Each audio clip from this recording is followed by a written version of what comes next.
고령 사회의 문제는 노인의 문제가 아니고 청년의 문제 같아요. 청년의 문제다. 네. 고령 사회가. 네. 일자리, 그다음에 연금, 그리고 소득과 자산의 분배 불평등. 그래서 고령화 문제에서 가장 고통을 받는 사람은 노인이 아니고 청년이라는 생각을 해요. 그런 점에서 이제 아직 골든타임을 놓치지 않았다는 그 얘기는 뭐 의미가 있을 것 같아요.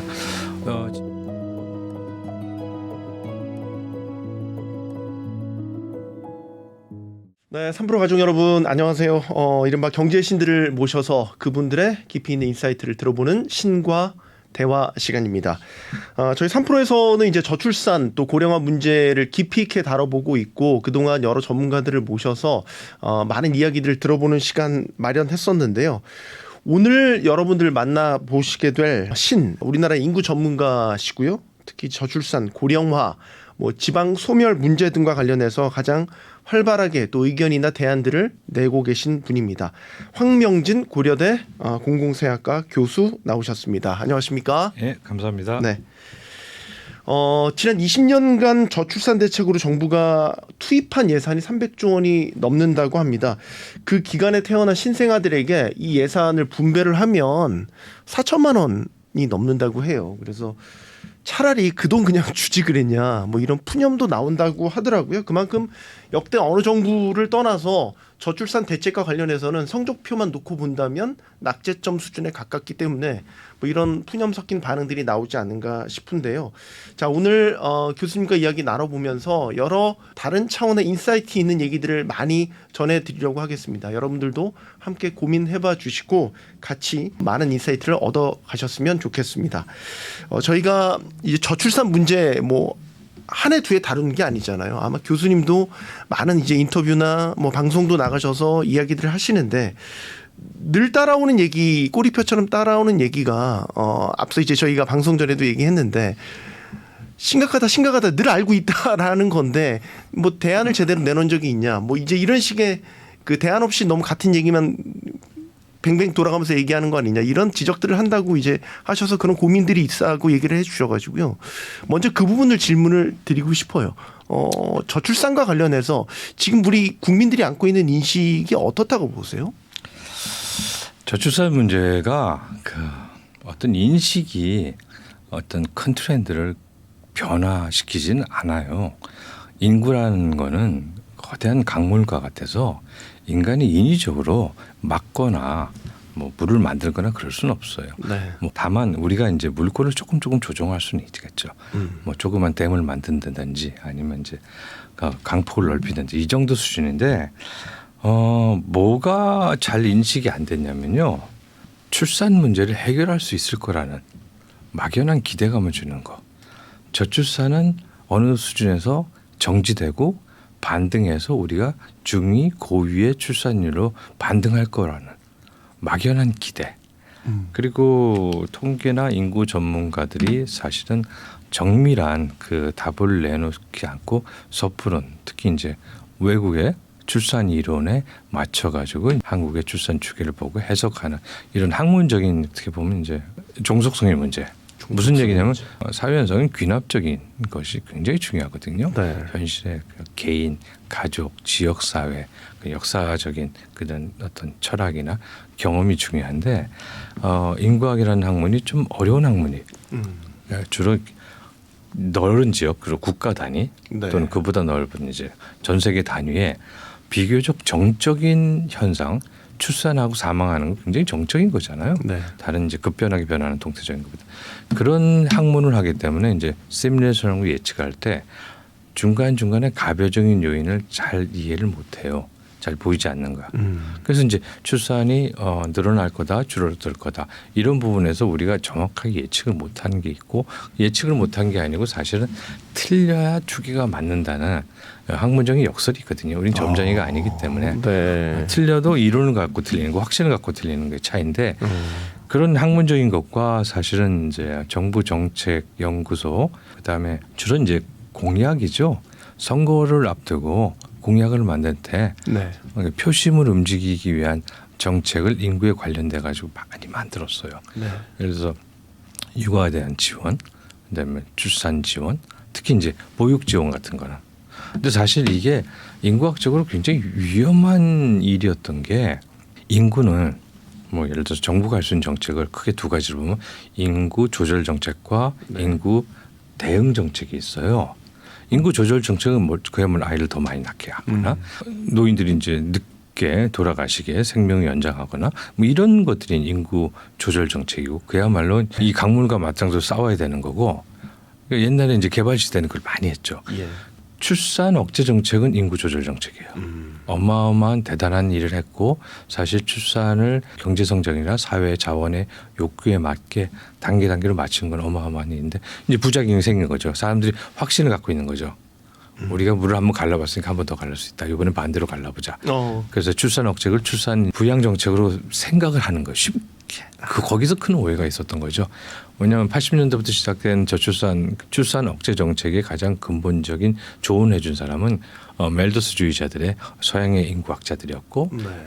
인구를 적절히 조정하면 사회 발전, 특히 이제 GDP 성장이 올라간다는 얘기고 그 얘기를 받아들인 나라가 그 당시 저개발 국가에서 받아들인 나라가 중국과 한국 딱 두 나라예요. 그래서 거기서 경제적인 베네핏을 받았냐면 정말 받았어요. 한국의 인구 성장에는 출산 정책, 우리가 이제 가족 계획이라 하는 네. 이 정책이 결정적 영향을 미쳤다고 생각을 해요. 그리고 다른 한 나라가 중국이에요. 네. 이 두 나라가 인구 보너스라고 하죠. 그 population dividends 배당금을 챙겼어요. 근데 그런 것들이 우리한테는 경험치로 이제 신념으로 생긴 것 같아요. 그래서 인구 조절이 그렇게 어렵지 않다, 가능하다. 다만 우리의 노력이 부족하거나 방향이 잘못된 거 아니냐 이렇게 생각하는 것 같은데 그에 반해서 이제 우리가 여태까지 돈을 뭐 300조나 썼다니까 저도 깜짝 놀랐어요. 네. 20조, 60조 뭐 이렇게 하다 300조가 되니까 앵커님 말씀대로 그거를 출산한 아이나 출산을 예상하고 있는 그 잠재적인 부모들한테 주면 어떤 효과가 있냐 분명히 효과가 있어요.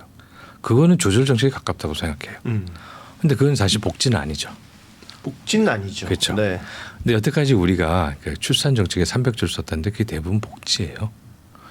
가난한 사람들한테 네. 뭐 육아 또는 이제 시험관하기 물론 시험관하기는 이제 당연히 조절 정책이지만 아이가 바로 나오니까 그 노인들한테 지원해 준 거, 지방에 이제 균형 발전하는 거, 그다음에 출산에 대해서 뭐 출산 딜리버리하는 산부인과나 출산하면 이게 도와주는 시설이 있잖아요. 산후조리원, 네, 공공조리원 같은 네. 거 제공하는 이런 것들은 사실은 출산에 대한 원인보다는 이제 결과에 대한 사후 대책이거든요. 네. 거기에 돈이 대부분 많이 들어갔어요. 그럼 상식적으로 생각해 보세요. 조절 정책이 아니고 대응 정책이 이루어졌는데 대부분 출산이 변할까요? 당연히 안 변하죠. 정책의 인과성이 전혀 없는 거죠. 대책은 대응 쪽에 맞춰져 있는데 결과는 조정 쪽에서 일어나는 우리가 원하는 건 조절이고 네. 하는 일은 대응이고. 근데 저는 이 300조라고 그랬나요? 네, 300조입니다. 이 돈이 헛되이 쓰여 있다고 생각하진 않아요. 어차피 복지는 필요한 거고 우리 사회 복지는 과거의 개발 시대 분배 문제와 함께 중요한 우리의 과제였기 때문에 네. 출산을 빌미로 저출산에 대한 공포를 주고 그의 네. 복지 그 급여를 높인 거에 대해서 사실은 어떻게 보면 이제 오른손 왼손이 제 다른 일을 한 건데 그 돈이 그 돈이니까 저는 뭐 그렇게 불만은 없는데 다만 국민의 기대를 네. 호도하고 저버렸다는 거에 대해서는 누군가 책임을 져야 된다고 생각해요. 예산도 그렇고 세금도 그렇고 다 꼬리표라는 게 붙는 건데 그렇죠. 말씀하신 대로 저출산 대책이라고 해서 네. 여러 이제 백화점식 대책들의 예산이 투입이 된 건데 그렇죠. 결과만 놓고 보면 낙제점 수준에 가깝다. 뭐 합계 출산율 뭐 말씀하셨지만 뭐 계속 최저치 기록 갈아치우고 있지 않습니까? 얼마나 심각한 건지도 좀 말씀해 주세요. 이 얘기는 사실은 일반 시민이나 그 외부 전문가들한테 우리가 좀 조언을 구해야 돼요. 솔직하게 얘기해서. 통계청이 그동안 인구 추계나 인구 측정을 굉장히 노력을 많이 해서 아마 전 세계에서 최고로 잘하는 그런 통계 기관이에요. 네. 근데 인구 추계에 대해서는 정밀하게 추계하는 게 힘들어요. 외부의 요인이 가변적이고 한국처럼 압축적인 성장 이후에 그 환경적인 변화, 사회, 그 경제, 또 외부적인 환경적인 변화가 굉장히 급변한 나라이기 때문에 안정적으로 추계하기 굉장히 힘들어요. 네. 그럼에도 불구하고 우리는 이제 어느 정도 낙관적인 부분에 있어서 국민들한테 안심을 좀 시켜줘야 되겠다는 그런 의도가 보이지 않게 깔려 있어요, 축에. 그래서 축에를 이제 옛날에 이제 한 선만 그리다가 선을 세 개를 그려요. 2030년, 뭐 2050년 이제 얼마 안 남았죠. 그런데 이제 저위, 중위, 고위를 넣는 거죠. 이제 근데 이제 거기서 이제 인구를 이제 연령대별로 9개 단계로 나눠 가지고 각자 축에 합치거든요. 근데 각자 시나리오가 들어가는데 제일 중요한 게 출산율에 대한 시나리오하고 네. 사망률에 대한 시나리오예요. 인구 이동에서 이제 외국인이 들어오는 이민 문제는 정부의 정책이기 때문에 그건 우리가 뭐 여기서 지금 결정할 수 없죠. 그때 가서 결정해야 되니까 그건 이제 컨스턴트하게 놓고 네. 전하자. 근데 이제 사망률 사실 생각보다 빠르게 증가하는 것 같아요. 사실 인구 감소에서 출산율은 어떻게 보면 이 정도 들어가는 기울기는 고정으로 놔도 되거든요. 0.7에서 쭉 갈 것 같아요. 근데 이제 하는 고민이 서울이 0.50가 그렇죠. 경기도도 그렇고 대도시. 그러면 중소도시나 지방 농어촌에서 출산율이 비교적 높은데 모든 사회가 서울로 가는 트렌드라면 네. 사람들의 출산율도 서울로 따라가겠죠. 뭐 그렇겠죠. 그러면 네. 당연히 이제 우리 네. 이제 0.5대로 들어가는 거죠. 근데 그게 중요한 포인트거든요. 지금 인구를 보는데 뭐 얘기를 좀 나중에 또 더 할 기회가 있겠지만 지방 소멸과 지방을 살리는 문제, 지방의 인구 유출을 막고 그다음에 이 지방의 청년들 인구를 유입하는 이 문제는 결국 출산율이 어디까지 가냐는 예측과 관련돼 있거든요. 근데 지방에 대해서는 우리가 아직도 골든 타임을 놓치지 않았기 때문에 현명하게 적절한 액션을 취하면 어느 정도 밸런스 있게 지방을 다시 이제 잘 유지할 수 있고 수도권과 지방이 이제 상승되는 부분은 좀 가능할 거란 희망을 갖는데 출산에 관해서는 사실은 서울을 모두가 따라간다는 이 트렌드를 바꾸지 않으면 0.5로 가는 거거든요. 반전의 계기는 결국 지방에 있는 거죠. 지방에 있는 거고 서울을 쫓아가지 않게 어쨌든 무슨 수를 차단을 해야겠네요. 그렇죠. 수렴화된다라고 아까 표현하셨는데 그런 걸 좀 막아야겠네요. 그렇죠. 그 뭐가 있냐면요. 우리 인구학에서 이제 또는 인구에 관련돼서 국민들, 시민들한테 또는 타 전문가들한테 우리가 이제 무슨 잘못을 했냐 자기 성찰을 하면 우리가 지식을 독점하고 있는 경향이 있어요. 인구학은 이제 트렌드가 좀 있어요. 좀 orthodox한 이제 학문적인 트렌드가 있거든요. 뭐 경제학부터 시작해서 멜더스라는 아주 대단한 학자가 모든 이제 학문의 이제 규칙과 기준을 다 만들어 놓고 그래서 멜더스주의자, 이제 멜더스 후기 멜더스주의자, 뭐 그다음에 아시아적인 이제 멜더스적인 이제 이론이 나오죠. 그래서 네. 출산율이 계속 떨어지는 건 아시아적인 현상이라는 거를 호주의 뭐 피터 맥도날드 같은 사람이 얘기를 했어요. 네. 게리 베커 같은 사람은 출산율이 지극히 경제적인 현상이다. 그래서 이제 특히 이제 여성의 교육과 취업, 그다음에 이제 썬코스트라고 그러죠. 그 매몰 비용 때문에 여성이 네. 출산을 계속하고 보육하는 것보다는 그걸 택하지 않고 자기 취업이나 경제 활동하는 것이 훨씬 큰 이익이기 때문에 그 부분에 대해서 사실 드리고 싶은 말씀 중에 하나는 우리나라 출산의 근본적인 문제를 이제 집단별로 보면요, 그 미혼과 기혼의 무자녀, 그다음에 자녀 하나 낳은 가족, 자녀 둘 또는 이상을 가지고 있는 가족 이 세 집단을 놓으면은 키가 되는 사람이 자녀 하나 있는 가족이에요. 출산을 안 하거나 그 결혼 혼인을 안 하는 사람들은 우리가 어떻게 설득할 수가 없는 집단들이에요. 하나이를 출산하는 사람들은 분명히 계획을 했든 우발적이든 어떤 상황이 돼서 그랬던 간에 출산이 이미 한 사람이에요. 보통 출산을 선진국도 그렇고 우리가 대부분 이제 2명 정도를 해요. 자녀를 네. 2명을 가져요. 남녀 균형적 같은 이제 그 형제 만들어주기. 그리고 이제 비용 면에서도 하나를 더 낳는 게 아이 하나를 따로 낳고 키우는 것보다 훨씬 비용 절감이 돼요. 경제적으로 보면 효율성이 그렇죠. 있다라는 거 아닌가요? 네. 그렇죠. 그리고 아이 정서상 그 사교육비라든가 이런 걸 감안해 보면 아이에 대한 그 관심이나 배려, 그 투자가 훨씬 더 낮아지거든요. 동생이 있으면 형은 더 어른스러워지고 집안에 대해서 가족에 대한 애착감이 생기고 네. 밖에 나가서 이제 사회적 리더나 도덕적인 책무를 갖기 위해서 어린애 짓을 안 한단 말이죠. 동생도 형이 있으니까 또는 저기 성별이 다른 그 손위가 있으니까 거기에 대해서 이제 보호되는 안락감을 갖고 거기서 자기가 이제 어떤 편한 일상 정서적으로 더 그렇죠. 인정이 된다라는. 저출산의 가장 큰 문제, 특히 한국 같은 선진국의 저출산의 가장 큰 문제는 정신보건이에요. 출산이 줄어들면 아이가 나오지 않으면 그 연령 코호르트 나이에 개체수가 적어지면 사회적인 서포트, 정서적인 발달이 저하돼요. 그러면 아이들부터 심리적인 문제, 왕따 문제 그런 문제가 심해지죠. 그게 이제 우리는 사춘기가 되면 뭐 더 심각하다고 그러는데 그 전부터 계속 이제 진행되고 온 거고 이 연령 코호르트가 과거에 비해서 훨씬 심각해진 거거든요. 그래서 한 아이를 낳는 것보다 두 아이를 낳는 것이 더 좋다는 어떤 인식도 중요하지만 경제적인 지원도 여기다 집중적으로 해야 되거든요.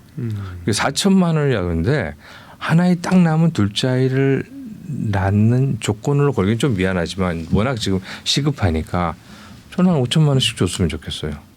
그럼 나을까? 낫지 않을까요? 네. 그러니까 뭐 조금 더 허들이 낮아진다 이렇게 표현을 할까요? 그런 거죠. 대한 생각, 부담이 있었는데. 첫 아이를 낳은 사람이 둘째 아이를 낳지 않는 이유가 뭘까?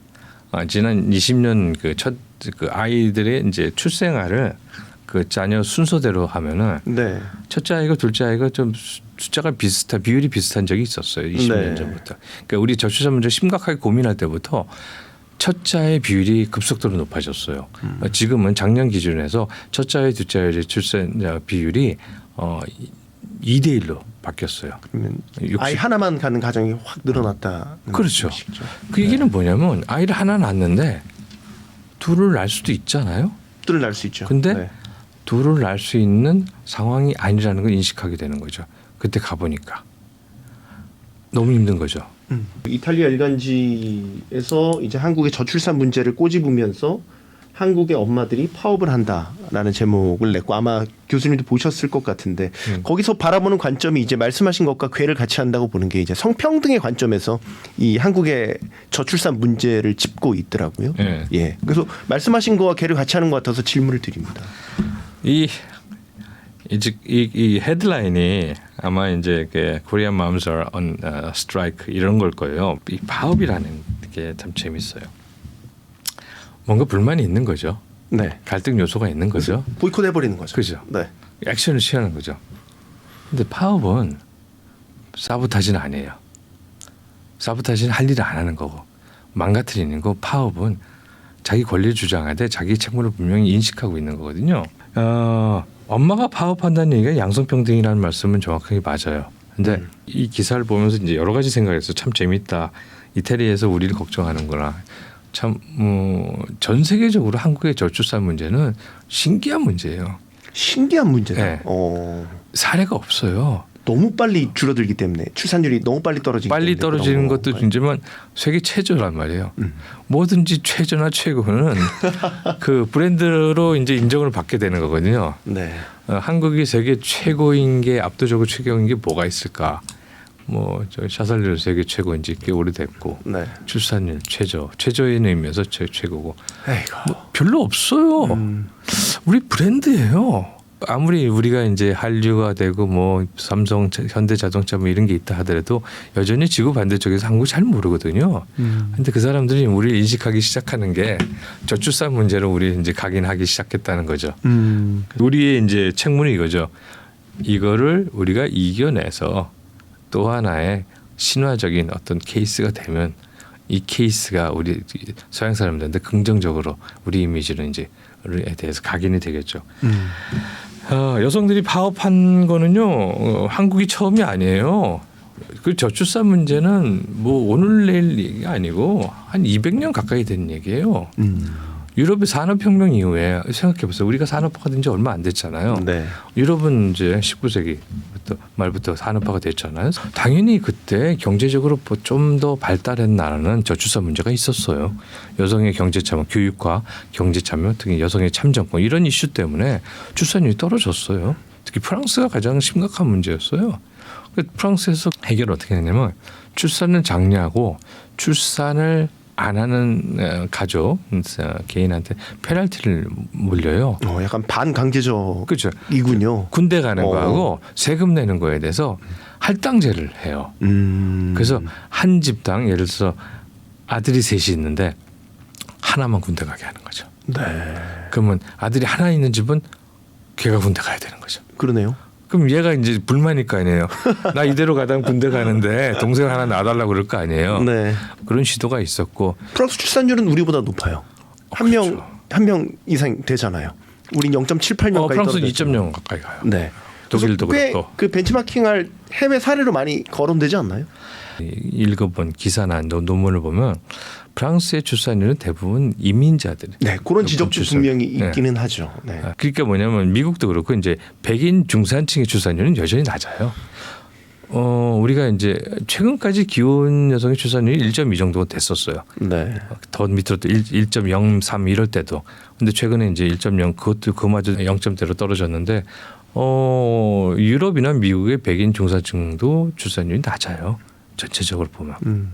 근데 외국인 그 출산율이 높은 거죠. 뭐 영국에는 그런 얘기가 있잖아요. 출생 아이의 그 가장 그 빈도가 높은 이름이 아이를 낳으면 이름을 지어주잖아요. 네. 그 아랍 이름이나 자스민이니까 뭐 이런 이름이래잖아요. 그래서 그게 왜 그러냐? 그쪽에서 그쪽 가정의 이민자들이 출산을 많이 하니까 그런 거죠. 근데 우리도 사실 그 문제를 고민을 했어요. 해야죠. 이민자들을 받아들이고 그들이 이제 노동력, 첫 번째 노동력, 그 다음에 이제 생산, 소비 시장에 이제 탄력을 주는, 네. 그 다음에 결국 궁극적으로 저출산 문제를 해결할 수 있는 한 대안이 아닐까 사실 심각하게 고민을 안 했어요. 왜냐하면 고민을 하기 위한 어떤 장치, 자료 수집 이런 논의를 사회적인 그 규범이 막아요. 이민자는 안 된다. 이게 그러니까 그 이민자를 만약에 이제 우린 단일 민족이니까 그렇죠. 출산율을 늘려도 말 그대로 우리 한국인들이 이제 출산율을 늘려야 되는 건데 관점을 바꾼다면 적극적으로 외국인들을 수용을 하고 그들이 이제 한국에서 자리 잡을 수 있게 한국인으로 살아갈 수 있게 이제 그런 사회적 저변을 바꾼다면 출산율을 높이고 인구를 늘리는 거에 대한 고민의 관점이 또 달라지지 않겠어요? 그렇죠. 분모 자체가 커지는 거죠. 두 가지죠. 이제 외부적인 변화를 통해서 우리가 가질 수 있는 건 두 가지인데 남북 통일 첫 번째고 네. 대안이 될 수도 있어요.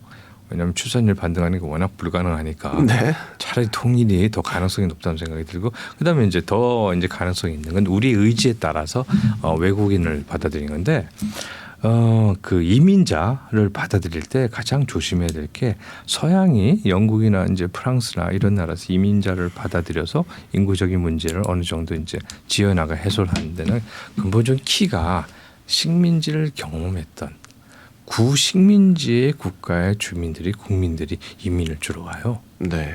그러니까 뭐 프랑스는 아랍 쪽도 많고, 네. 영국은 이제 전 세계로 많이 흑인들도 많이 오고. 그리고 또 하나는 이제 노동 주로 이제 터키나 이쪽에 이제 아랍 쪽에 네. 상대적으로 소득이 낮은 쪽에서 이제 노동 이민 온 사람들이 이제 오는 거. 그래서 이제 크게 이제 그 두 그룹으로 돼 있는데 한국 같은 경우는 식민지 경험해 본 적이 없잖아요. 그렇죠. 그래서 제가 고민하는 게 이런 거예요. 혹시나 같은 유교 국가 중에 인구가 늘어나고 있고 우리보다 소득이 낮은 나라가 베트남이에요. 네. 베트남은 가능성이 좀 있지 않을까 싶어요. 베트남 인구가 1억이거든요. 네. 국민 총생산이 이제 3,500달러 정도 되니까 우리 한 10분의 1 가까이 되는데 이 나라가 이제 한국 투자해서 이제 최근에 이민자가 급격하게 늘죠. 사드 이후에 생산 기반을 중국에서 이제 베트남으로 이전한다. 삼성도 그러고. 네. 그래서 지금 교민이 그 정주 인구만 16만에서 유동 인구까지 한 20만 가까이 되거든요. 아픈 과거지만 이제 월남전, 베트남전을 통해서 뭐 나쁘지만 서로 관계가 있었고 네. 거기에 대해서 우리 책무가 그거를 갚아 나가야 되는 거예요. 반면 교사죠. 우리는 일본처럼 하면 안 된다는 거. 우리가 가해자냐 아니냐는 거는 이제 그 두 번째로 치고 우리가 미안한 거는 지금 베풀 수 있으니까 뭔가 지원해. 그래서 이제 코이카라든가 이제 기업에서도 병원 지어줘 그런 사업을 많이 했는데 그게 결국은 후손들에 대해서 인슈런스를 들어놓는 거거든요. 네. 그 전쟁의 상위 용사들 아직도 장애인들이 많은 다낭 지역에 이런 데는. 근데 이제 제가 드리고 싶은 말씀은. 그 나라는 그 유교 국가고 공자월 맹자월하고 성균관이 있었고 과거를 보던 국가예요. 왕조 응유엔이라는 이제 왕조가 이제 우리로 치면 김씨 비슷하죠. 네. 그 이제 완구할 때 완자예요. 네. 그 성 하나 이름 두 개를 쓰던 비슷한 유사한데 이제 프랑스 식민지를 하면서 이제 언어를 잃고 그러면서 그 문화적인 자산을 우리 규장각 같은 이제 도서관이 있어요. 네. 근데 그걸 읽을 수 있는 사람이 없어요.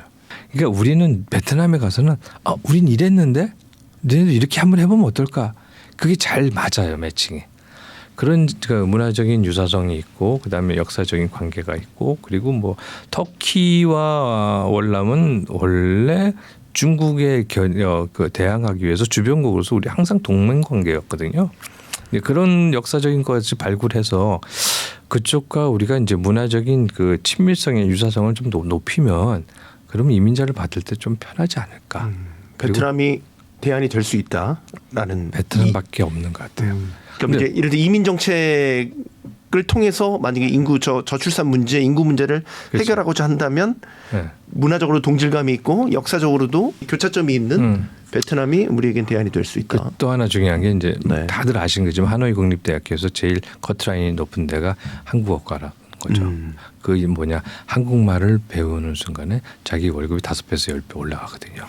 이제 그런 수요가 있기 때문에 우리는 베트남 정도는 조심스럽게 이민자를 좀 받아들이고 이제 주로 이제 산업 이민자, 그리고 지금 중요한 이슈가 뭐냐면요, 산업의 고용자가 전체 고용자 중에 한 20% 정도밖에 안 돼요. 산업기업 많이 밖에 나갔고 우리 이제 고부가의 자동화적인 그 서비스 산업에 인력이 많이 필요한데 그 중에 제일 중요한 게 의료 보건이고 돌봄이거든요. 네. 돌봄 노동력.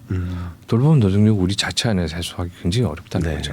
그러니까 돌봄에 대한 이제 선진적인 그 어떤 기법이나 체계를 개발하는 거는 이제 좋은 대학교 나와서 트레이닝 받아 할 수 있고 대기업에서 그걸 지원해서 같이 상생적으로 할 수 있고 IT나 이런 거 그 바이오 메디컬한 사이언스 쪽에서 이제 뭔가 지원해줘서 고도화할 수 있지만 사람이 이제 가야 되는 부분에 대해서는 베트남이나 이제 이민자들 받아들여야 되지 않나.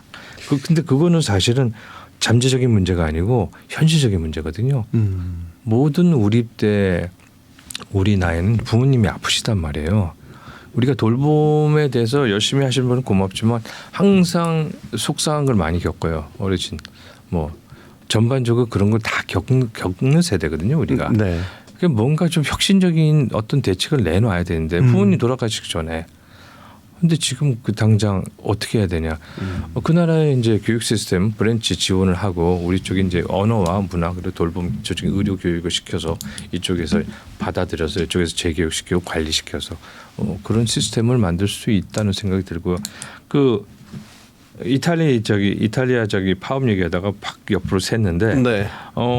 선진국에서 100년 200년 전에 고민하던 문제가 사실은 우리한테 다시 돌아온 거고요. 우린 처음이지만 선진국은 경험을 했단 말이에요. 두 번째란 말이죠. 네. 뭐 그 전에 어떤 일인지 모르겠지만 근데 그 경험이 우리한테 체화되기 위해서는 우리가 현실적인 문제 그리고 현실에서 고민하는 인구적인 문제로 변화로 고민하는 분들하고 모니터링 많이 해야 되는데 사실 인구학자가 그렇게 많지도 않고요. 거기에 필요한 데이터도 많지 않아요. 그런 어려움이 있으면 제가 뭐 자기 디펜스를 해봤습니다.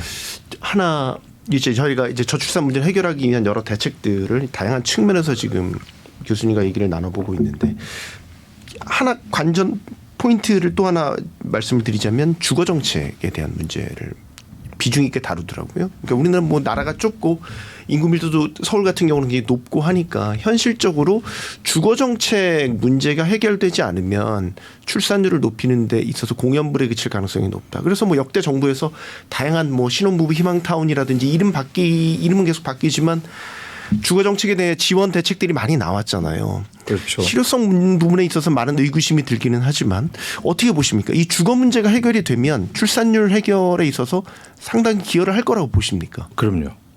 그렇게 보십니까? 그럼 네. 그거는 뭐 서울에 밀집된 문제부터 해서 밀집됐다는 것이 무슨 의미냐? 일단 기본적으로 이제 경쟁이 심해지는 거죠.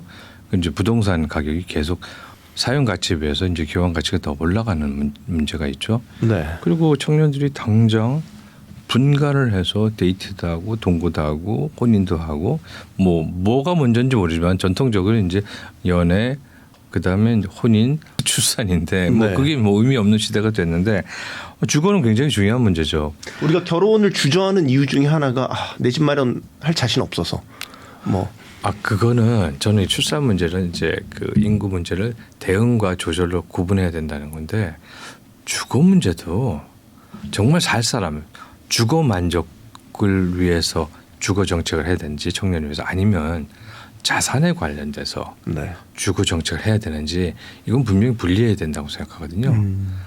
근데 임대주택을 주면 완락하지만 사실은 청년들이 잘 들어오거나 실제 결혼에 도움이 안 돼요. 왜냐하면 전셋집이든 자기 집이든 집이 있다는 건 자산을 갖고 시작한다는 거거든요. 네. 임대주택은 자산을 줄 수가 없잖아요. 그래서 그거에 대해서 뭐 전임 대통령이 여기도 살만하다는 얘기를 해서 이거는 우리가 좀 더 세게 말을 해야 되겠다. 요구를 할지언정 들리게 해야 되겠다. 네. 청년의 주거는 왜 기성세대는 강남의 아파트가 뭐 40억이네 80억이네 얘기하면서 부럽다 하면서 우리 아파트는 왜 20억밖에 안 되지 이런 고민하면서 청년들 주거는 안락한 공간을 생각하는지 또 이율배반적인 거죠. 자산의 측면으로 만족도를 높여줘야 된다. 그렇죠. 그러니까 이런 거죠. 개발을 해서 타운을 만들어 가지고 청년들을 장기 저리 몰개지로 뭐 15년 이상 20년 갚게 해서 갚는 동안에 자산이 축적이 돼서 갚는 부담이 급격하게 떨어지는 이 시스템을 만들어야죠. 그 자산 자체도 이제 임대에 머무는 게 아니라 자기 자산이 돼야 된다라는 거죠. 물론 최근에는 그런 건 있죠. 이제 먼저 임대했다가 선임대, 선임대, 뭐 그런 거 있죠. 뭐. 근데 그게 이제 얼마나 이제 보편적이고 그 청년들의 기회에 도움이 되는지. 그래서 생각한 게 뭐냐면요. 근본적인 문제는 수도권 과밀 밀집이에요. 사람이 밀집되니까 주택값이 올라가고 청년들이 거기서 살기 위해서 주거 문제를 해결하기 위해서 이제 소득이라든가 뭐 자산 그 증식이 안 되는 거고 반대로 생각해 보면 주거를 지방으로 분산하면 되죠. 아주 나이브하게 원초적으로 생각. 이 문제를 해결하기 위해서 수도권에다가 또 임대주택 막 짓는 게 아니고 그럼 더 모이잖아요. 네. 수도권이 살만하면 더 모이게 되고 더 과밀되면 출산율이 더 떨어지고 지방이 더 빨리 소멸되니까 반대로 한번 생각해보자. 지방에 주택을 지으면 어떨까? 지방에 주택을 지을 때 네. 서울에서 주택을 점유하는 것보다 더 안락하고 더 싸게 그렇지만 거기서 계속 살 거면 자산의 가치가 그렇게 안 올라도 상관이 없거든요. 왜냐하면 그 여윳돈을 주식 투자를 하면 되니까. 교통이 발달하면서 수도 과밀화가 더 가속화됐거든요. 근데 이 반대로 이 혜택을 보자는 거예요. 서울이나 수도권에 있는 본사에 출근은 일주일에 한 번 하고 KTX 타고 가고 회의만 하고 오는 거죠. 근데 코로나 코비드 19이 우리한테 놀라운 확신을 줬어요. 재택근무를 해서 생산성이 떨어지지 않고 또 이제 그 조직이나 이제 회사에 대한 그 몰입이죠. 그 충성도 이런 것이 저해되지 않고 뭐 좀 변화는 있겠지만 다소 부족하겠지만 그 뭐 세대가 워낙 다른 것도 있으니까 그런 점에서 우리가 이거를 할 수 있다는 가능성이 늘 봤거든요. 근데 불행히도 얼마 전에 뉴스를 보니까 뭐 IT 선도 기업에서 코비드 때 채용했던 그 사원들 재택근무 조건으로 채용했던 사람을 이제 출근하라고 이제 출근 다시 하라고 이제 반대로 가셨으면 좋겠어요. 아예 더 확대를 해서. 근데 보니까 그렇더군요. 저기 출퇴근하는 직원에 비해서 재택근무하는 직원이 베네핏은 월급이 좀 낮던데요. 그래도 본인은 그걸 원한다는 거예요. 근데 중요한 건 뭐냐면 본인이 각자 알아서 사는 거는 물론 선택이지만 되도록 그거보다는 인센티브를 줘서 바닷가에서 일을 할 수도 있잖아요. 우리가. 그렇죠? 아이를 낳고 키우고. 아이를 키우면서 일을 거기서 이제 서울에 본사에 있는 서울과 이제 그렇죠. 원격으로 일을 청년들의 그 재택근무를 위한 그 지방 자치단체가 이제 그 워크스테이션을 포함한 그 일을 쾌적하게 할 수 있고 생활할 수 있는 공간을 만든 건데 이런 얘기가 있어요. 제가 이제 지방 순회를 좀 해요. 아무래도 이제 중앙에서 데이터만 만져보는 이제 감이 떨어지고 지금 소지역 인구 추계 인구도 그 한국 전체를 보는 게 아니고 소지역의 인구 추계를 보고 지역의 소멸이라든가 상승 이런 고민하다 보니까 이제 지방도 이제 많이 다니시니까 현장에 가보시면 지방 소멸 문제가 상당히 얼마나 심각하게 느끼시는지 현장 다녀보신 소감부터 여쭤볼게요. 여기 인구가 몇 명이냐면 작년에 왔을 때보다 팍 줄어 있어요. 팍 줄어요. 근데 그게 거기만이 아니고 그 인근 지역은 다 똑같고요. 저는 이제 군산을 갔을 때 군산이 인구가 많이 준다는 걸 학교 주위에 업소들이 다 폐업해서 황폐화되는 거. 지방 대학이 심각하구나. 이제 대학에서 이제 이걸 어떻게 해야 되냐 뭐 그런 이제 질문해요. 그래서 대학을 운영하신 분이 더 잘 알고 교육 관계자나 지방자치단체 잘 알 텐데 저보고 물어보면 뭐 답이 안 나오니까 그러시겠죠. 대학 캠퍼스를 바꿔야죠. 노인 돌봄 센터로 바꾸시라고. 노인 돌봄 자활 그 허브로 바꾸시고 그리고 이제 대학의 기능은 교육 기능에서 리서치 기능과 평생 교육 기능으로 바꾸셔야죠. 뭐 그거밖에 없어요. 근데 그건 답이 다 있는 거예요.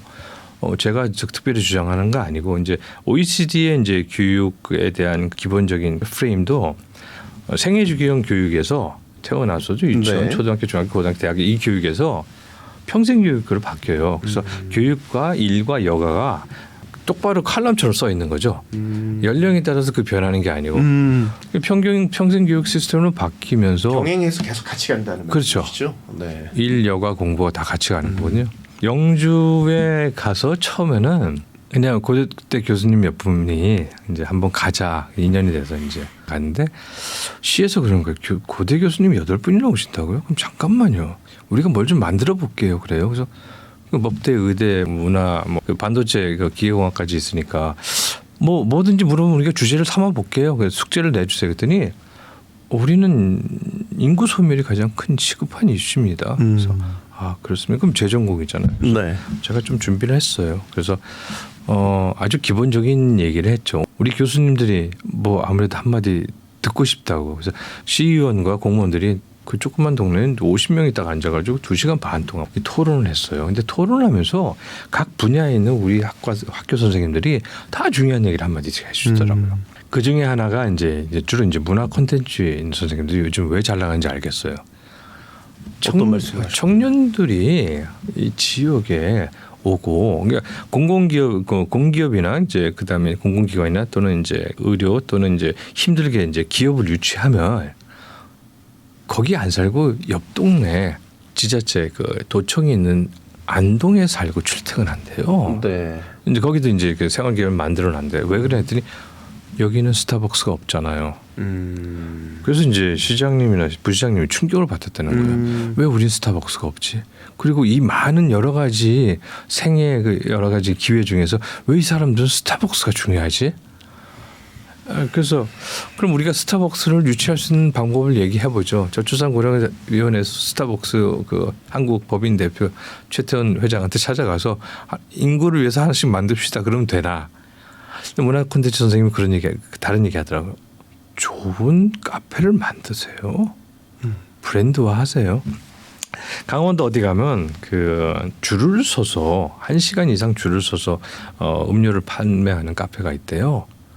갔더니 정말 길 모르겠어. 별것도 아닌 걸 그 줄 서서 사더래요. 네. 하나의 문화의 아이콘이 되는 거죠. 네. 스팟이 되는 거죠. 네.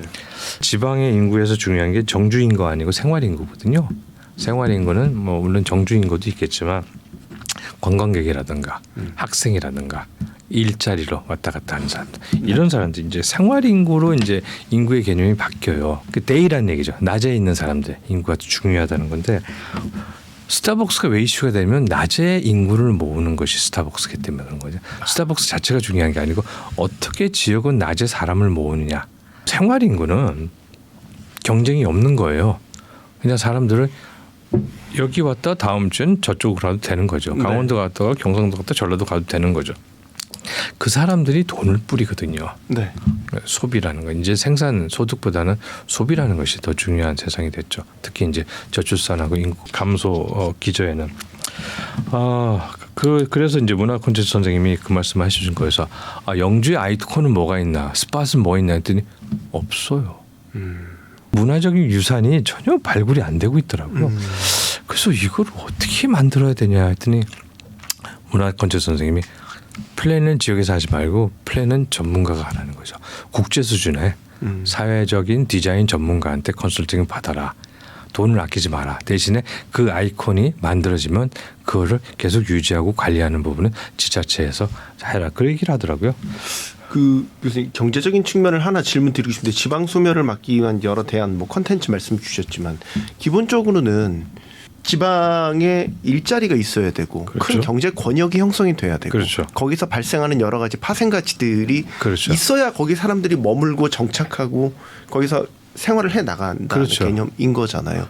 지방 소멸을 막기 위한 대안 뭐 그런 측면에서 좀 짚어보신다면. 제가 이제 중요하지 않은 부분부터 말했는데 이제 코어가 일자리죠. 일자리인데 일자리를 유치하는 게 쉽지 않다는 거고 또 하나 일자리를 유치해도 섬처럼 독립적으로 공장을 설립하면은 그 확산 효과, 스피드오버한 효과가 많이 떨어진다는 거죠.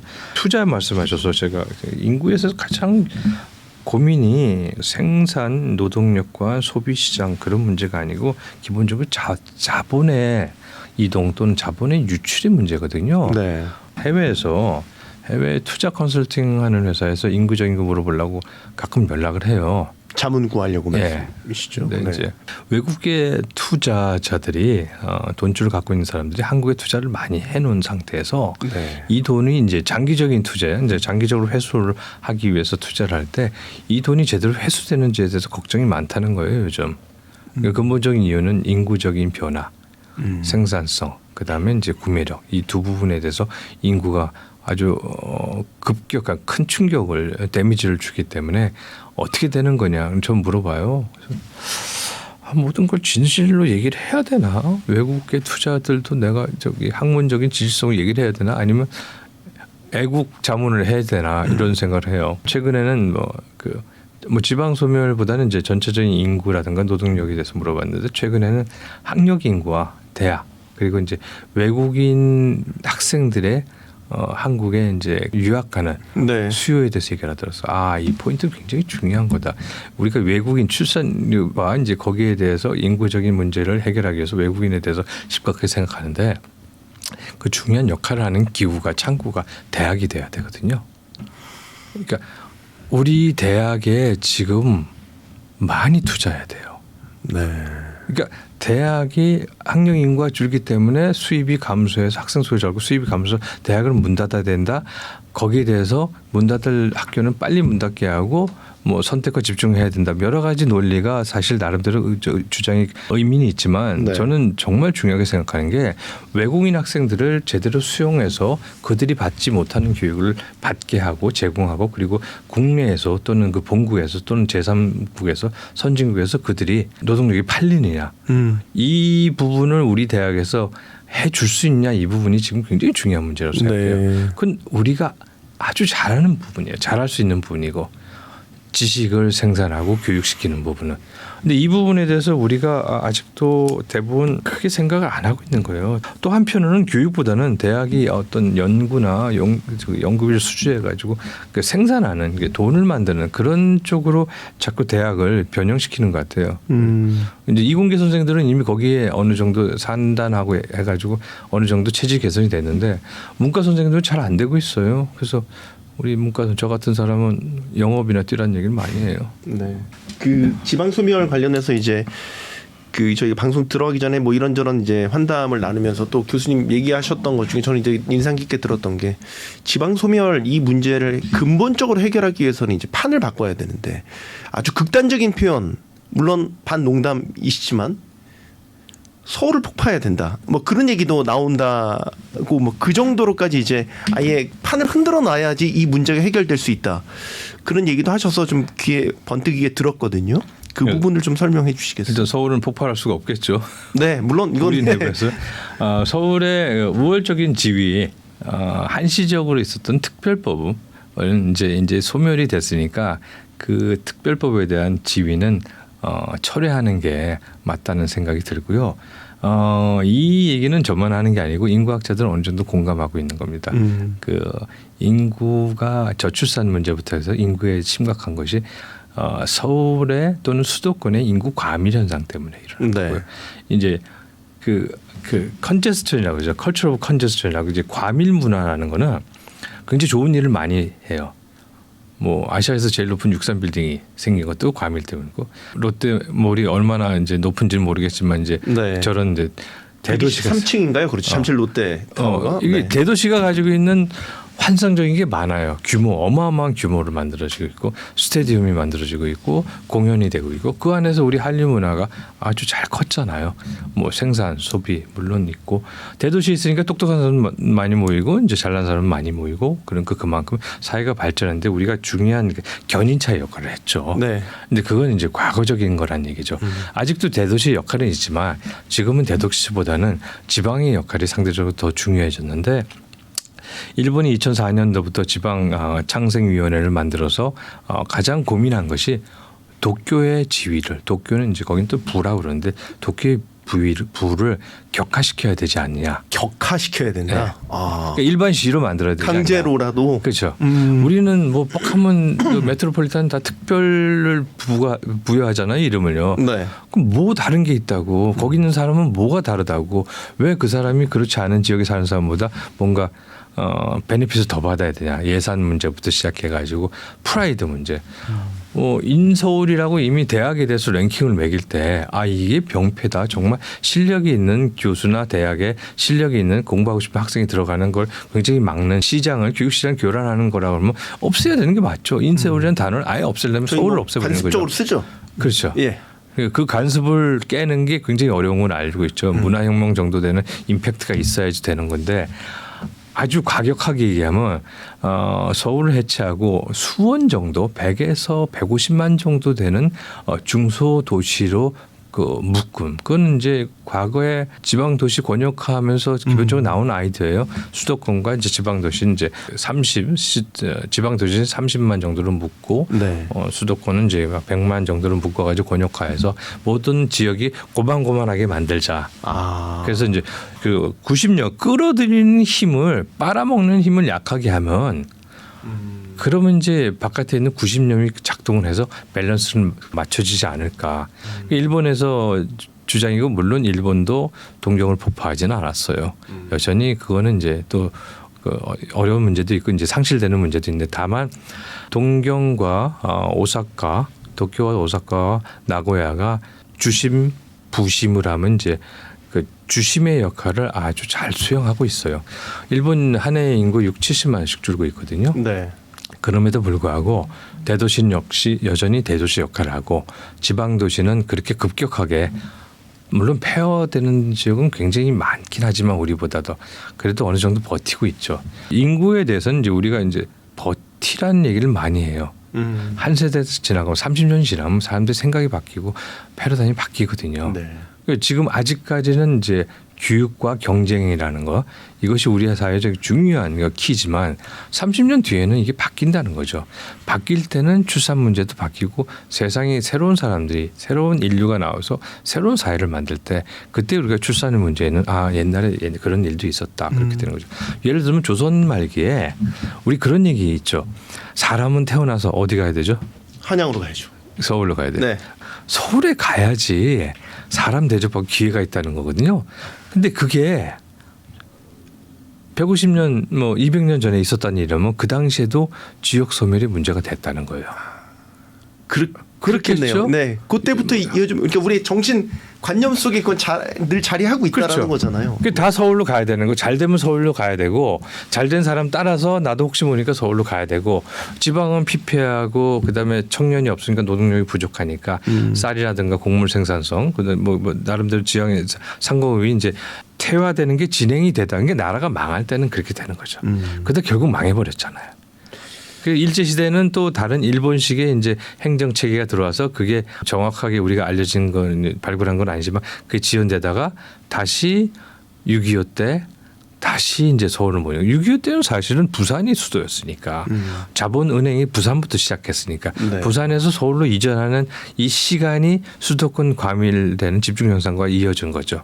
근데 부산에 있는 것이 다 오지 않아서 이제 주심이 두 개가 생긴 건데 이런 역사적인 걸 보면은 우리의 인구적인 문제도 결국은 한시적일까는 거. 우리 두려움은 언제 끝나는 거냐면 우리가 기도를 하고 뭔가 염원있게 노력을 할 때 조급하면은 이 노력이 헛되되니까 그냥 할 일을 계속 꾸준히 뭐 시집에서 신화 있지 않습니까? 우리가 그냥 할 일을 계속하면 좋은 일이 일어나지 않을까 싶습니다. 고령화 문제로 이제 넘어가야 될 것 같습니다. 어, 그 고령화 문제도 골든 타임이 있다라고 이제 얘기를 하시더라고요. 저희는 고령화 문제 심각한 고령화 사회로 가고 있다라고 이제 뭐 워낙 얘기들을 많이 하는데 아직 골든 타임 놓치지 않았습니까? 고령화 사회를 해결할 타임? 고령 사회의 문제는 노인의 문제가 아니고 청년의 문제 같아요. 청년의 문제다. 네. 고령 사회가. 네. 일자리, 그다음에 연금, 그리고 소득과 자산의 분배 불평등. 그래서 고령화 문제에서 가장 고통을 받는 사람은 노인이 아니고 청년이라는 생각을 해요. 그런 점에서 이제 아직 골든타임을 놓치지 않았다는 그 얘기는 뭐 의미가 있을 것 같아요. 지금 새로운 윤석열 정부에서 3대 개혁 과제를 냈잖아요. 네. 그 중에 하나가 연금이죠. 연금이죠. 사실 교육과 고용도 사실 따지고 보면 연금하고 다 연결돼 있거든요. 그렇죠. 근데 이제 저하고 이제 우리 인구 통계하시는 빅데이터과의 교수님하고 이제 자주 연구를 하면서 같이 모여서 얘기도 하고 밥도 먹고 그러는데 저출산 문제가 시정이 돼도 고령화 속도는 별로 늦춰지지가 않아요. 그 시나리오를 해봐가지고 1.2, 1.5, 2.0 심지어 3.0까지 해봤는데 노인 숫자는 그렇게 급격하게 줄지가 않아요. 이건 하나의 트렌드고 그야말로 조영태 선생님이 얘기한 이제 예측 가능한 미래라는 건데 네. 이 인구적으로는 고령화는 당연히 우리가 예측할 수 있죠.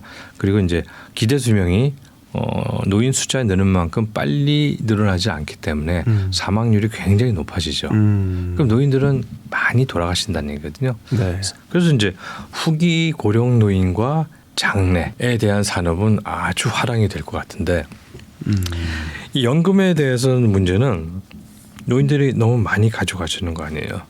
그리고 처음에 연금을 만들 때 네. 그때 이제 사람이 적으니까 그 후하게 조건을 만든 거죠. 네. 조금 내고 많이 받고. 근데 이제 많이 늘어나니까 이제 계속 줄이자는 건데 골드 타임을 놓치지 않았다는 건 아직 연금을 개혁할 수 있는 타이밍이 있다는 거고. 아, 시간이 있다. 이번 정권에서 개혁을 하면 상당히 우리는 준수하게 방어한 거죠. 이제 프랑스의 마크롱이 이제 힘들게 고민하는데, 근데 이제 객관적으로 보면 합리적으로 경제적인 거, 인구적인 문제로 계산을 했는데, 네. 그 안에 이제 정치적인 문제가 있고 이제 청년들이 가지고 있는 분노라는 게 있으니까 네. 아주 큰 정치적인 반응인데, 우리도 그럴 가능성은 좀 있어요. 근데 사전에 좀 논리적으로 좀 계획을 잘 만들고 청년들 설득을 많이 해야 될 것 같은데, 우리 한번 생각해 보세요.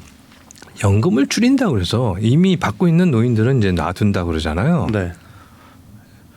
연금을 그동안 받고 있는 노인들을 줄인다고 노인들이 데모를 할까? 어르신한테 미안해요. 물론 그렇게 하다가 죽은 사람도 있어요. 정치적으로. 네. 근데 청년들한테 부담을 더 가게 하는 게 그러니까 인식이 그런 거죠. 실제로는 청년들의 부담을 줄이기 위해서 하는 것이 연금 개혁인데 네. 청년들은 그렇게 생각하는 거 하지 않죠. 왜냐하면 내가 늙었을 때 덜 받는다고 생각하니까. 그렇죠. 근데 이 문제를 어떻게 해결하는 문제는 조사무사를 해결하면 절대로 안 될 것 같아요. 그러니까 여러 가지 방안이 있는데 뭐 많이 내고 적게 받는 건 개혁이 아니에요. 계속 그래 왔어요. 네. 이게 점진적인 거죠. 인크리멘탈하게 가는 거에 대해서 특별히 놀랄 건 없고 그냥 기부만 계속 나빠지는 거죠. 네. 이제 정부에 대한 신뢰라는 것이 단순히 이제 투표나 뭐 정권의 지지율이 아니고 경제적인 것도 굉장히 중요하게 영향을 미치기 때문에 이 나라는 짜증나서 못 살겠다, 못 믿겠다.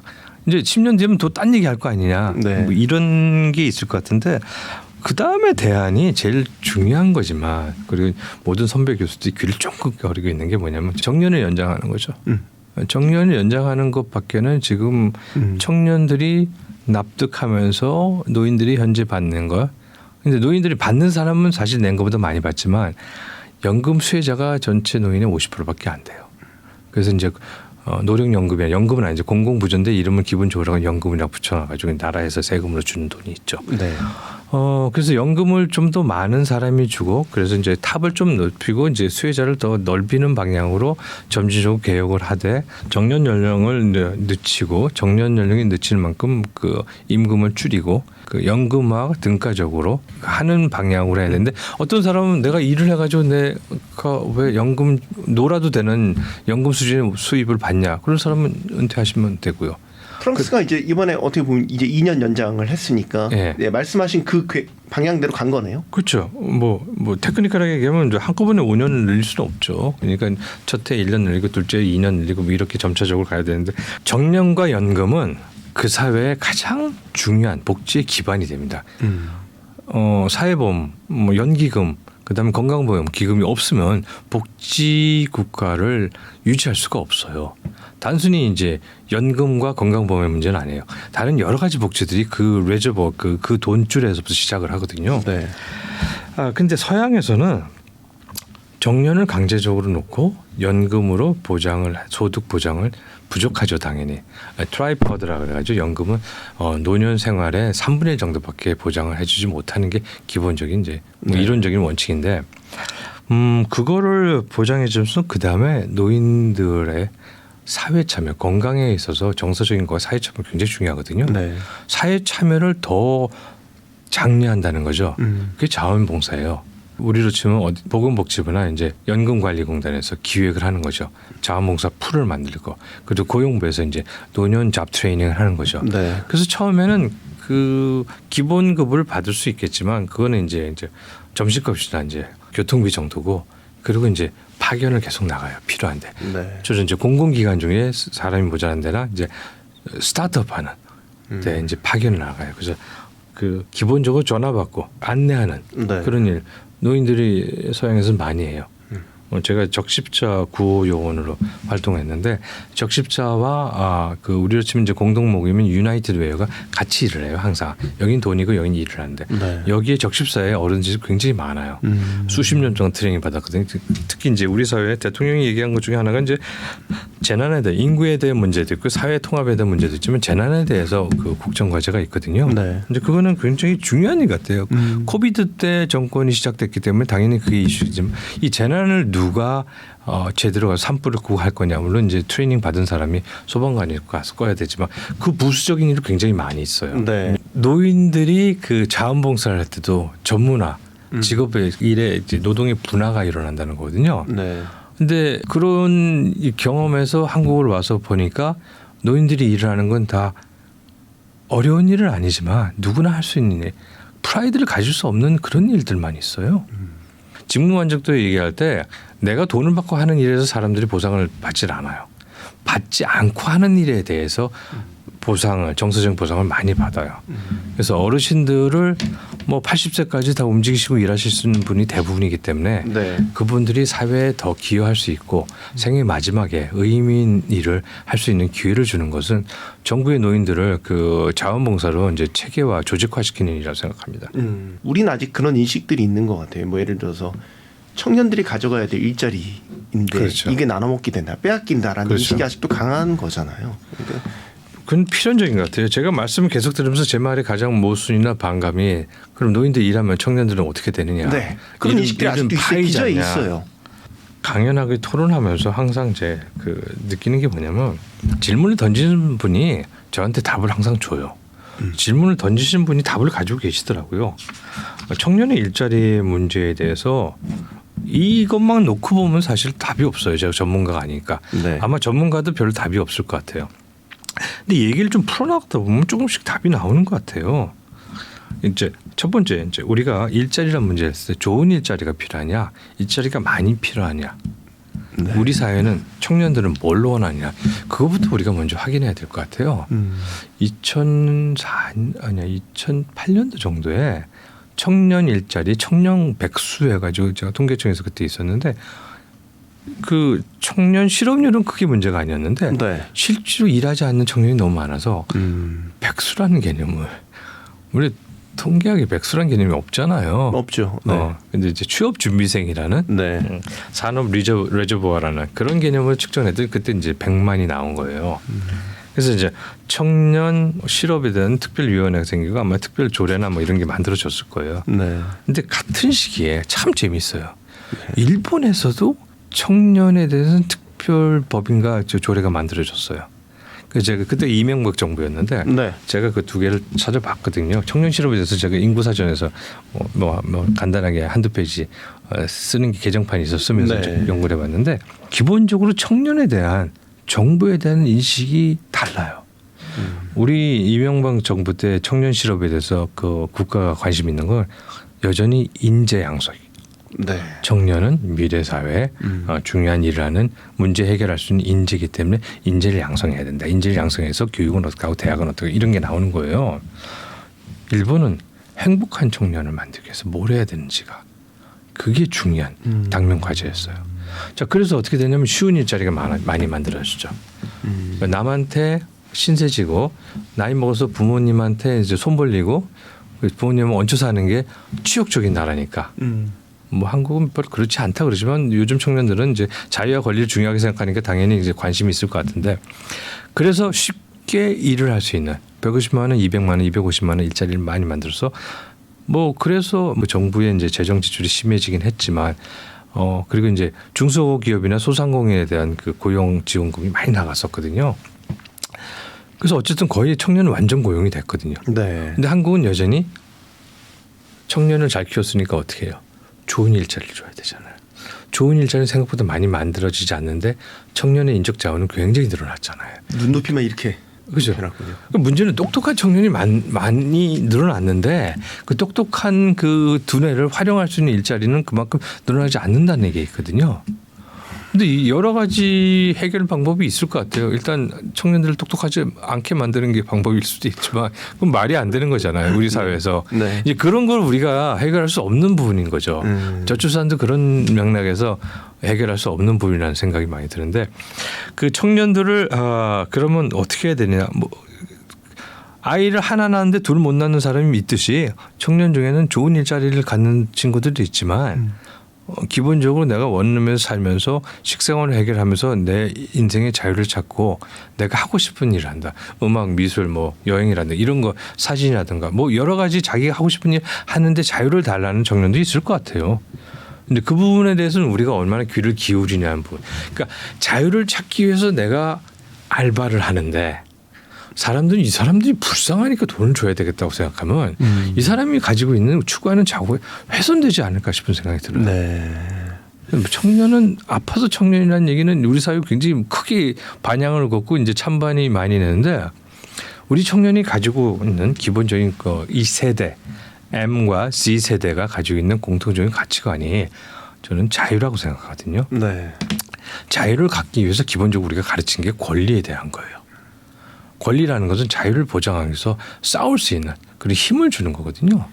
그렇게 가르쳐 놓고 대기업에서 밤낮 야근하면서 살라고 그러는 건 굉장히 모순되는 거거든요. 청년의 자유를 위해서 자유라는 건 결국 이제 경제학에서는 선택이잖아요. 네. 좋은 일자리를 갖고 빡세게 일할 수 있고 그리고 미래의 자산이라든가 그걸 할 수 승진할 수 있는 자기 개발할 수 있는 뭐 그런 선택도 있어야 되고 연금이라는 게 뭐 1년에 한 달에 한 200만 원 정도 보장이 된다면 국민연금 보장된다면 난 노후 자식 필요 없다 그냥 내 인생 살겠다 이런 사람들 선택할 수 있는 그런 다원주의적인 사회가 돼야 되지 않을까 싶은 생각이 들어요. 마지막 질문을 드리려고 해요. 그럼 이제 우리가 앞으로 뭘 해야 되냐, 과제가 뭐냐, 어떻게 풀어나가야 되냐라는 질문을 드려야 되는데 사실 여태까지 교수님 말씀해 주신 거 안에 다 들어가 있다고 보거든요. 제가 느낀 바는 그렇습니다. 이게 가짓수가 자꾸 더해지고 예산이 늘어나고 뭐 100가지씩 대책들이 자꾸 더해지고 이 반복이 돼서는 근본적인 해결은 어려울 것 같고 뭔가 저변의 어떤 그 변화, 관점의 변화, 판을 흔들지 않으면 결국에는 장기적으로 이거는 해결이 되지 않을 거라는 생각을 계속 지금 1시간 넘게 교수님 얘기를 들으면서 갖게 됐습니다. 마지막으로 질문 드리겠습니다. 뭐 어떻게 해야 됩니까? 앞으로. 키워드는 좀 아까 얘기한 거 연장선인데 인재가 사람이 중요하고요. 똑똑한 사람이 지방에 있어야 돼요. 그게 가장 깁니다. 지금 정부에서 저출산 고령화 문제로 여러 가지 제도와 법률을 만들었는데 네. 그 중에 하나가 이제 지역 소멸 위기 지역에 대한 특별법을 만들었어요. 여러 가지 조언을 해줘요. 일단 벨트로 만들어라. 영주 영양봉화 울진까지 이어가지고 같이 사람이 모자라고 돈이 없으면 연결해서 할 수 있는 걸 해라. 하나의 벨트를 해라. 산업적인 벨트 좋고 관광 소비 벨트 좋고 교육 벨트도 좋다. 어쨌든 이 안에서 나가지 않으면 그래도 뭔가 해결할 수 있지 않냐. 그런 얘기를 하는데 중요한 거는 그런 조언을 해주는 게 중요한 게 아니에요. 그건 쉽게 해줄 수 있죠. 근데 그거를 실제로 조언을 갖고 영감을 갖고 플래닝하고 집행을 하고 그걸 지속 가능하게 하려면 그걸 하는 사람들이 거기 살아야 돼요. 공무원들. 네. 지방에 한 중앙공무원 뽑아서 지방에 한 5년 정도 파견 나갔으면 좋겠어요. 그때 여기서 살만하더라. 거기서 주택이나 이런 문제 해결해 주면 청년들이 열심히 공부한 청년들이 수도권에서 계속 머물러야 되는 이 사회에서 양방향으로 인재가 왔다 갔다 할 수 있는 사회가 되면은 분명히 지방에 대해서 우리 생각이 달라질 거예요. 지역의 인구센터가 이제 만들어집니다. 그 인구 관련 법 때문에 이제 17개 시도에서는 이제 인구센터를 만드는데 네. 인구센터는 사실 한 군데서 해도 돼요. 그런데 다만 문제가 지역에 특화되고 특성되는 고유성을 잘 알 수가 없어요. 그 중에 하나가 가족이에요. 네. 출산은 기본적으로 혼인이잖아요. 한국은. 네. 혼인 문제는 굉장히 그 사회적인 가치관이 많이 들어가 있어요. 지역의 가치관이. 전라도의 혼인 혼수, 경상도 혼인 혼수 문제 달라요. 네. 혼인은 가치관이고 역사적인 그리고 우리 정체성이라는 거죠. 근데 이런 문제는 인구학에서 잘 소화를 못 한다는 거죠. 그래서 제가 이제 반성하면서 항상 후배 학자들한테 이제 얘기를 하는 게 그거거든요. 고유성에 대한 우리 이제 상문적인 지향이 없으면 이 문제를 해결하지 못한다. 그럼 결국 뭐냐? 시골에 지방에 인구학자가 있어야 된다는 거죠. 근데 연구소가 만들어져요. 근데 그 인구학자는 사실은 가족 문제를 해결해야 된다. 가족이 여러 가지 문제 있죠. 네. 뭐 가정 폭력 문제도 있고 신뢰 문제도 있고 자녀 교육의 문제도 있죠. 이런 부분은 미국의 경우처럼 미국은 전 스테이트에 패밀리 리서치 센터가 있습니다. 그 센터에서는 리서치만 하고 그러니까 아마 거점 대학에서 연구소를 만들 수가 있겠죠. 네. 그럼 거기서 지자체하고 같이 협력해서 플래닝하는 거예요. 그 새로운 가족에 대한 카운슬링 센터를 만드든지 아동 뭐 그 자살 방지 그런 프로그램을 만들면 이쪽에서 기획하고 모니터링하는 거죠. 평가를 하고 그리고 지역 대학에서는 여기서 일할 사람. 지역 인재를 일꾼을 양성해서 그래서 이런 환류체가 되면 인구의 문제는 이제 가족의 문제로 좀 더 내려갈 거고 내려가면 가족의 문제는 당사자의 문제잖아요. 네. 그죠? 아이를 낳고 키우는 문제, 어르신 문제. 그래서 산업화가 고도화되고 국가의 공적인 사회복지 급여가 높아지면서 우리가 가족을 놓치고 있었거든요. 가족의 문제는 개인의 문제는 결국 가족이 해야 되는 거지. 뭐 대통령이나 뭐 도지사나 시장이 해결하는 게 아니거든요. 그러니까 그들이 스스로 문제를 해결할 수 있는 그 리질리언스나 역량을 강화시켜주는 쪽으로 새로운 우리의 관심이 바뀌었으면 하는 바람입니다. 네. 결국 나의 문제군요. 네. 자기가 자기 문제 해결해야 되는 거죠. 네. 이걸 항상 우리는 국가적 어젠다라는 관점에서 봤기 때문에 네. 되게 이 큰 차원에서 생각했는데 결국 내 인생의 문제. 그렇죠. 거시적인 문제를 보면 대안도 거시적으로 해결해야 되는데 본인이 할 게 아무것도 없잖아요. 남의 일이 되는 거잖아요. 당장 내 일인 거죠. 예를 들어 출산 문제는 내 노후의 문제잖아요. 네.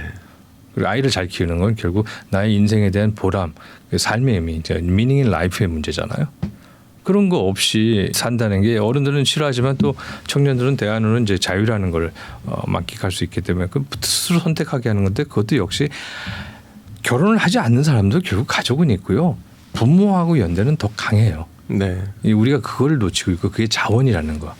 그걸 한번 강조하고 싶습니다. 알겠습니다. 자, 오늘 저희가 저출산 또 고령화 문제, 뭐 지방 소멸 문제까지 다 연결된 문제이죠. 이것에 대한 여러 가지 깊이 있는 이야기들을 나눠봤습니다. 여러분들은 어떤 고민을 하고 계시는지 저희의 대담을 들으시면서 또 생각하시고 같이 고민하신 바가 많이 있을 거라고 생각을 합니다. 자, 오늘 신가대야 여기서 마치도록 하겠습니다. 교수님 오늘 시간 감사합니다. 감사합니다.